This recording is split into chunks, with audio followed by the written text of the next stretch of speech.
Hello, I'm here to talk to you a little bit about net ionic equations. Now, you should have a sheet from me that has some directions on there, but if you don't have that in front of you, here are the basic general instructions. Number one, you need to start off with a balanced equation. Once you've done that, you need to break the equation down into ion pieces. Now, you've spent the last 3 to 4 months learning how to build the equation and balance it and finish it and do all that stuff, but now we're going to break it apart. You're going to break it apart into its individual ion pieces. Charges are important, numbers of atoms are important, states of matter are important. And then the third step, you're going to identify and discard spectator ions. Now, what's a spectator ion? A spectator ion is an ion that doesn't change at all from the reactant to the product steps or stages of the reaction. So if it hasn't changed on the reactant or the product side and it's the exact same, it's a spectator ion. It's involved in the reaction, but it doesn't do anything of significance, so you can ignore it. So if you're a spectator at a football game on a Saturday afternoon, you're there, you're cheering, you're having a good time, but you're not actually involved in what matters, which is the game. You're still there, you're part of the experience, but you're not playing. That's what a spectator ion is. It's there, it's part of the whole experience, but it's not the reason that the reaction is happening. And then last, once you've gotten rid of your spectator ions, then you rewrite what's left. In the reaction here, in the example that you've got in front of you, you have hydrochloric acid in aqueous form bonds with or reacts with sodium hydroxide aqueous form, and it makes sodium chloride aqueous and then liquid water. Now, you're going to need to understand that when you go to break down your equations to create your gross ionic equation, the whole thing, there's only one type or state of matter that you're allowed to break down. You can break down your aqueous. But notice that the water is in a liquid form, so you're not going to break that down. It doesn't form into ions. Instead, it just stays as water. So in looking at this reaction, is it balanced? Well, I have 2 hydrogen on my reactant side. I have 2 on my right, so that's good. I have 1 chlorine on my left and 1 on the right. That's good. And my sodiums are consistent at 1 on each side, as are my oxygens. So it's really balanced with a 1, 1, 1, 1, or you can just leave it as nothing at all. My next portion, I need to go through and break apart my equation and put it in my ion form. Since hydrochloric acid is aqueous, I can break it apart. So I have 1 hydrogen at +1. I have 1 chlorine at -1. Where am I getting the charges? I'm getting the charges from the periodic table. The normal ion or oxidation state that those atoms would form, that's what charge I'm taking. So now I've got my sodium. I have 1 sodium. It normally forms a +1 charge, and I'm not going to break apart my hydroxide. Instead, I'm just going to leave my hydroxide as OH, and I'm going to put it as a -1. So my reactant side is broken apart. So now on my product side, I have 1 sodium at +1, and I have 1 chlorine at -1. And then I have my water, and I said before that you don't break apart your liquids. The only one you can break apart is your aqueous. Well, since water is liquid, I'm just going to leave it as is, and it's got no charge there, it's neutral. So that is my gross ionic equation. That means that it has every bit of it included.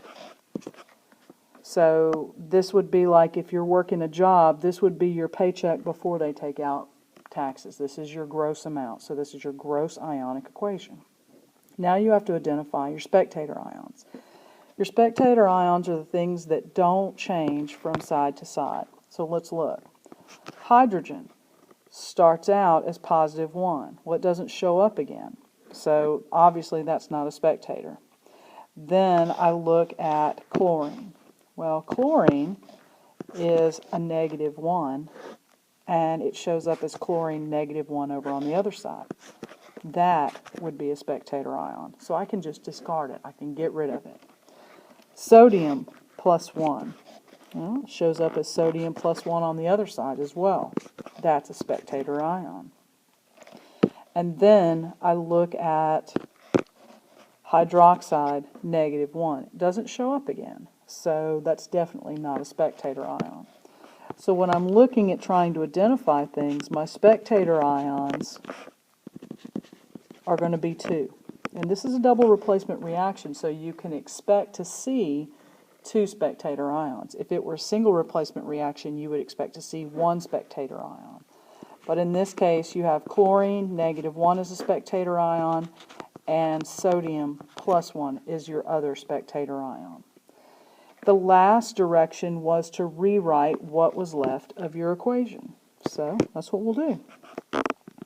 I have hydrogen with a +1, and then I'm adding to it the hydroxide with a -1, which was what was left, and it makes H2O. That is your net ionic equation. So basically what you've done is you've taken an acid and a base, and it's gone through neutralization, which means that it's going to make salt and water. So in a neutralization reaction, and this will be the case for every neutralization reaction, the net ionic equation for any neutralization reaction is the creation of water. And that's the important part of that reaction. In this next reaction, you have solid magnesium added to aqueous hydrochloric acid, and it yields aqueous magnesium chloride and gaseous diatomic hydrogen. So the first thing that you need to do is you need to make sure that the equation is balanced. So you have 2 hydrogens and 2 chlorines on your product side, which means that you need to balance it on your reactant side with a 2, and it's balanced with a 1, 2, 1, 1. The next thing is you need to go ahead and break it apart. So now I have magnesium. Now magnesium's in a solid state, which means it's in its natural state, and it has a charge of 0.